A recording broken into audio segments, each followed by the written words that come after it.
Good morning, welcome to JEI online classes. आज 31 अगस्त 2020 को हम फिर आपके सामने करंट अफेयर्स के कुछ मोस्ट इम्पोर्टेंट सवाल लेकर आए हैं जो विभिन्न RPSC, UPSC, RAS, Rajasthan police constable, पटवार भर्ती एवं अन्य प्रतियोगी परीक्षाओं हेतु महत्वपूर्ण प्रश्न हैं। और सभी व्यूवर्स से एक बार आग्रह है कि वो वीडियो को पूरा वॉच करें तथा जो नए व्यूवर्स हैं वो एक बार चैनल को सब्सक्राइब कर लें, जिससे कि आपको जैसे ही नया वीडियो अपलोड हो आपको सबसे पहले प्राप्त हो सके। तो चलो आज के पहले प्रश्न पे चलते हैं। हाल ही में कौन T20 क्रिकेट में 500 विकेट लेने वाले पहले गेंदबाज बने हैं? हाल ही में कौन T20 क्रिकेट में 500 विकेट लेने वाले पहले गेंदबाज बने? A Lasith Malinga, B Mohammad Amir, C Dwayne Bravo, D Dale Steyn. तो कौन बना है friends? Lasith Malinga, Mohammad Amir, Dwayne Bravo, Dale stand.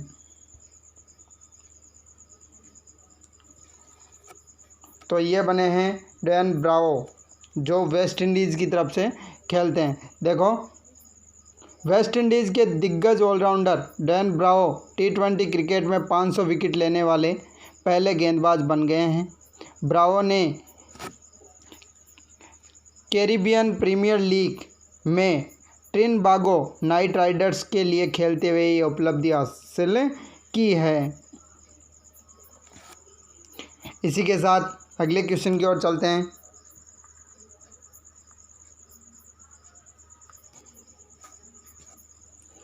उड़ान योजना संबंधित है।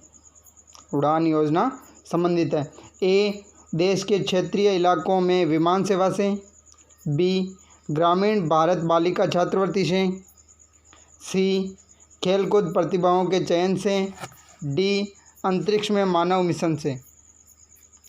तो स्टूडेंट्स, उड़ान योजना संबंधित है, किससे संबंधित है? देश के क्षेत्रीय इलाकों में विमान सेवा से, ग्रामीण भारत बालिका छात्रवृत्ति से, खेलकूद प्रतिभाओं के चयन से, अंतरिक्ष में मानव मिशन से। तो किससे संबंधित है? तो यह है देश के क्षेत्रीय इलाकों में विमान सेवा से। तो इस क्वेश्चन का आंसर हो गया ए। देखो, सरकार ने क्षेत्रीय हवाई संपर्क योजना उड़ान उड़े देश का आम नागरिक के चौथे चरण में 78 नए मार्गों को मंजूरी दी है। इससे देश के दुर्गम और क्षेत्रीय इलाकों को विमान सेवा मिल सकेगी। तो फ्रेंड्स, ये जो उड़ान योजना है इसका चौथा चरण अभी हाल ही में लॉन्च किया है, जिसके तहत जो दुर्गम इलाके हैं देश के और क्षेत्रीय इलाके हैं वहाँ पे विमान सेवा शुरू की गई है। इसी के साथ अगले क्वेश्चन पे चलते हैं। तो आज का तीसरा सवाल बहुत इम्पोर्टेंट सवाल है फ्रेंड्स। नदियों में पाई जाने वाली डॉल्फिन के संरक्षण को बढ़ावा देने के लिए भारत की कई देशों के साथ सहयोग पर सहमति बनी है। इस सहयोग में शामिल देश हैं। नदियों में पाई जाने वाली डॉल्फिन के संरक्षण को बढ़ावा देने के लिए भारत की कई देशों के साथ सहयोग पर सहमति बनी है। इस सहयोग में शामिल देश हैं। तो फ्रेंड्स देखो, ये डॉल्फिन है, ये नदियों में पाई जाने वाली है, यानी कि ये अपने जलीय डॉल्फिन की बात की जा रही है, जो गंगाई डॉल्फिन के नाम से भी अपने जानते हैं। किस नाम से जानते हैं? गंगाई डॉल्फिन से, जो अपने भारत का राष्ट्रीय जलीय जीव भी है। राष्ट्रीय जलीय जीव।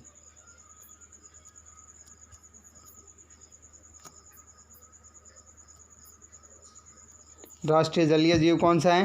गंगाई डॉल्फिन, जो नदियों में पाई जाती है। तो इसके संरक्षण को बढ़ावा देने के लिए भारत ने किन देशों के साथ सहयोग पर सहमति बनी है? और वह शामिल देश हैं।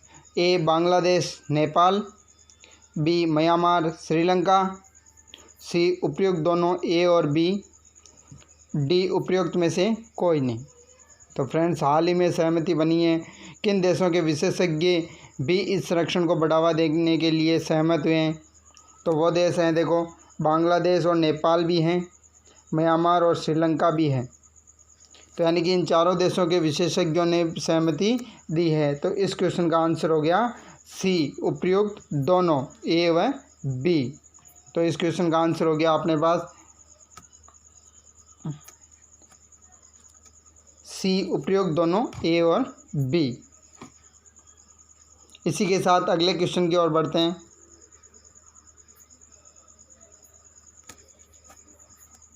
हाल ही में लंदन में आयोजित माइंड स्पोर्ट, ये फ्रेंड्स स्पोर्ट्स की बात की जा रही है यहाँ पे,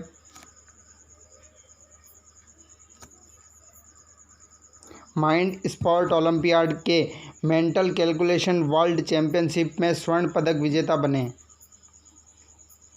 हाल ही में लंदन में आयोजित माइंड स्पोर्ट ओलंपियाड के मेंटल कैलकुलेशन वर्ल्ड चैंपियनशिप में स्वर्ण पदक विजेता बने।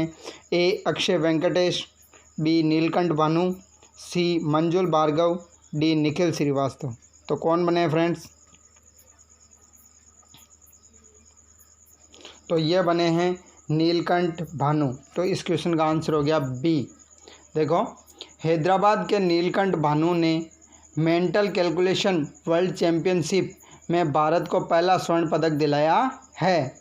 उन्होंने ये चैंपियनशिप हाल ही में लंदन में आयोजित माइंड स्पोर्ट ओलंपियाड में जीती है। इसी के साथ अगले क्वेश्चन की ओर बढ़ते हैं। तो देखो, रक्षा अनुसंधान और विकास संगठन यानी DRDO के वर्तमान अध्यक्ष हैं। तो वर्तमान अध्यक्ष कौन है? ए जी सतीश रेड्डी, बी टेसी थॉमस, सी अविनाश चंद्र, डी भूपति राजू सोमाराजू। तो कौन है? जी सतीश रेड्डी, टेसी थॉमस, अविनाश चंद्र, भूपति राजू सोमाराजू। तो कौन है? तो DRDO अध्यक्ष है अभी वर्तमान में जी सतीश रेड्डी। तो इस क्वेश्चन का आंसर हो गया ए। देखो, रक्षा अनुसंधान और विकास संगठन यानी DRDO के वर्तमान अध्यक्ष जी सतीश रेड्डी के कार्यकाल को 2 वर्ष का विस्तार दिया गया है। कैबिनेट की नियुक्ति समिति ने DRDO के अध्यक्ष के रूप में रेड्डी के कार्यकाल के विस्तार को 24 अगस्त को मंजूरी दी है। अभी हाल ही में ये मंजूरी दी है, इनका कार्यकाल बढ़ाया गया है 2 वर्ष के लिए। इसी के साथ अगले क्वेश्चन की ओर चलते हैं।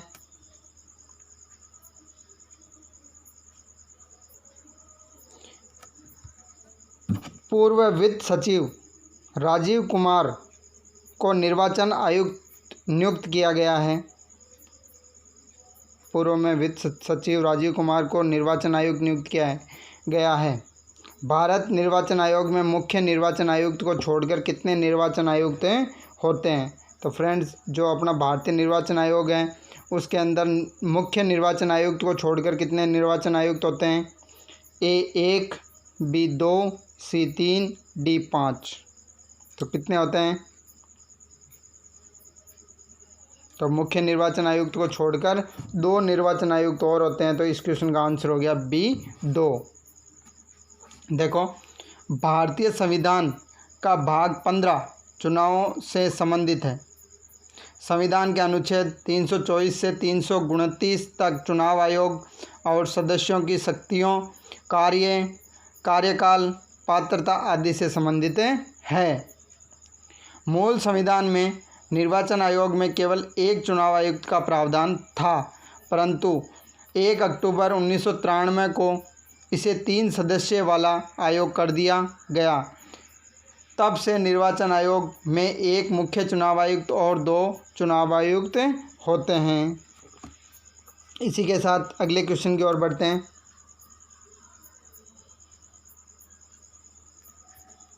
किस तिथि से सोने के आभूषण पर हॉलमार्क का चिन्ह अनिवार्य कर दिया गया है?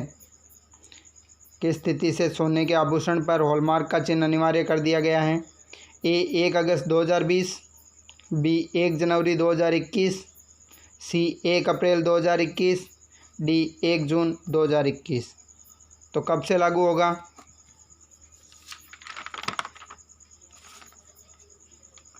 तो फ्रेंड्स, ये किया गया है 1 जून 2021 से। तो इस स्थिति के बाद के जो आभूषण बनाए जाएंगे उन पे हॉलमार्क का चिन्ह अनिवार्य रूप से लागू होगा, यानी वहाँ पे हॉलमार्क का चिन्ह लगवाना ज़रूरी है। इसी के साथ अगले क्वेश्चन पे चलते हैं।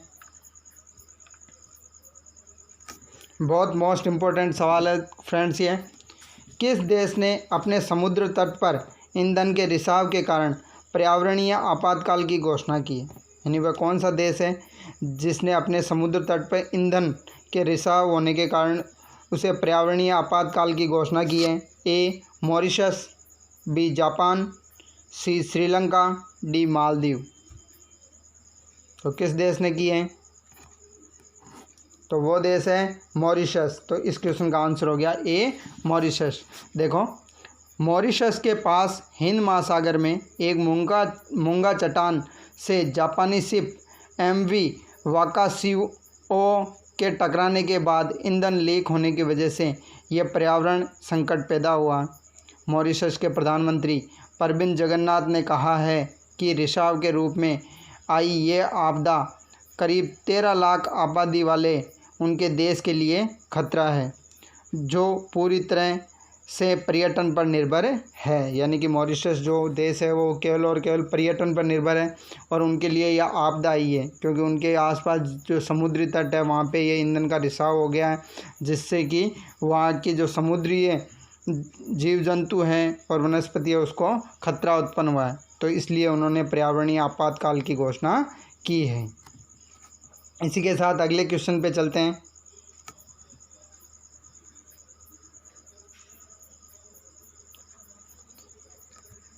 भारत ने मत्स्य पालन सुविधाओं के लिए हाल ही में किस देश को ऋण सुविधा प्रदान की है? भारत ने मत्स्य पालन सुविधाओं के लिए हाल ही में किस देश को ऋण सुविधा प्रदान की है? ए श्रीलंका, बी मालदीव, सी भूटान, डी नेपाल। तो किसे सुविधा प्रदान की है? श्रीलंका, मालदीव, भूटान, नेपाल। तो ये सुविधा प्रदान की है मालदीव को। तो इस क्वेश्चन का आंसर हो गया बी मालदीव। देखो, भारत ने मालदीव इंडस्ट्रियल फिशरीज कंपनी में मत्स्य पालन सुविधाओं के विस्तार के लिए मालदीव सरकार को 1.80 करोड़ डॉलर की ऋण सुविधा दी है। इस परियोजना में मछलियों को जमा करने और उनके भंडारण की सुविधा और टूना मछली पकाने तथा मछली के चारे की तैयारी के लिए संयंत्रों की स्थापना में इस राशि का इस्तेमाल किया जाएगा। इसी के साथ अगले क्वेश्चन की ओर बढ़ते हैं। बहुत मोस्ट इम्पोर्टेंट सवाल है ये भी फ्रेंड्स। देखो, भारतीय औषधि नियंत्रक यानी DCGI ने पुणे के भारतीय सीरम संस्थान, कौन सा संस्थान? भारतीय सीरम संस्थान जो औषधि निर्माण करता है, को कोविड-19 वैक्सीन के मनुष्य पर दूसरे और तीसरे चरण के परीक्षण की अनुमति दी है। इस वैक्सीन का नाम है, तो भारतीय सीरम संस्थान द्वारा जो वैक्सीन तैयार की गई उसके मनुष्य पर दूसरे और तीसरे चरण के परीक्षण की अनुमति दी है। इस वैक्सीन का क्या नाम है? देखो, कोवैक्सीन, बी कोविशील्ड, सी ZY-CoV-D और डी कोरोनिल। तो इस वैक्सीन का क्या नाम है? तो फ्रेंड्स, इस वैक्सीन का नाम है कोविशील्ड, यानी कि इस क्वेश्चन का आंसर हो गया बी कोविशील्ड। देखो, भारतीय औषधि महानियंत्रक ने पुणे के भारतीय सीरम संस्थान को कोविड-19 वैक्सीन कोविशील्ड के मनुष्य पर दूसरे और तीसरे चरण के परीक्षण की अनुमति दे दी है। यह वैक्सीन ब्रिटेन के ऑक्सफोर्ड विश्वविद्यालय और ऑस्ट्राजेनेका ने विकसित की है। तो ये भी ध्यान रखना फ्रेंड्स, ये वैक्सीन किसने की है? ब्रिटेन के ऑक्सफोर्ड विश्वविद्यालय और ऑस्ट्राजेनेका ने विकसित की है। इसी के साथ आज के मोस्ट करंट अफेयर्स के सवाल समाप्त होते हैं फ्रेंड्स। इसी के साथ हम कल नए वीडियो के साथ, नए प्रश्नों के साथ मिलते हैं। तब तक have a nice day and thank you.